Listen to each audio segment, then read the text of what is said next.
Henry only said one thing to him: stay away from shed 17. The next day, the fat had a new job for him.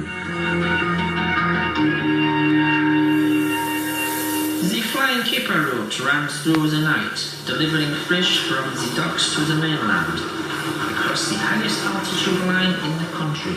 That old line was treacherous at best, but when Henry was put on there, in the middle of winter, it was a death trap. In 1970, fish had started being delivered by road to the mainland. It was safer and more cost-effective, and the line was declared redundant. Dangerous and unnecessary, it came as a shock to the islanders when it was reopened.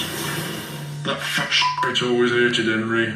He didn't like his cheerful manner, and he clearly had other lifestyle choices when he was a human. Fat wanted Henry away from the other engines, and Kipper Run was a death sentence. On the night of February the 8th, 1983, Henry had only been on the Kipper Run for a week. The following incident would be made into a book and later recreated in the television series. This is the train the railwaymen call the Flying Kipper. Can you believe they put it in a kid's story? Of course, that fat had changed quite a few of their facts. They couldn't know the points from the main line to a siding were frozen, and the home signal should have been set at danger, but snow had forced it down. As the train approached the most treacherous part of the line, unnoticed to Henry, his driver and firemen, the points had diverted them to the adjoining siding and right into the path of another train.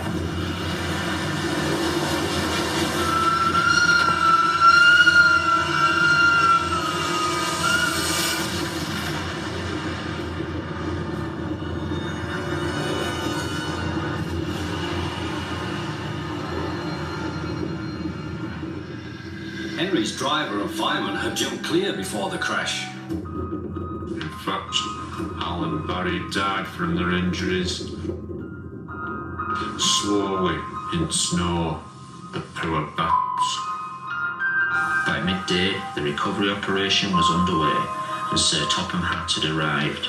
Cheer up, Henry, it wasn't your fault. Ice and snow caused the accident. These images from a train spotter's camera were taken the evening before and were successfully covered up by the Sodor Railway Board for 10 years. There was a railway spike in points, blocking them.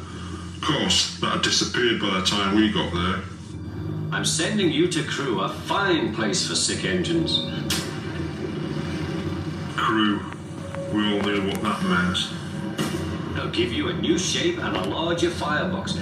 Crewe was, at the time, one of only 2 scrap metal yards in the UK capable of handling and recycling organic material as well as engine parts. You'll feel a different engine and won't need special coal anymore.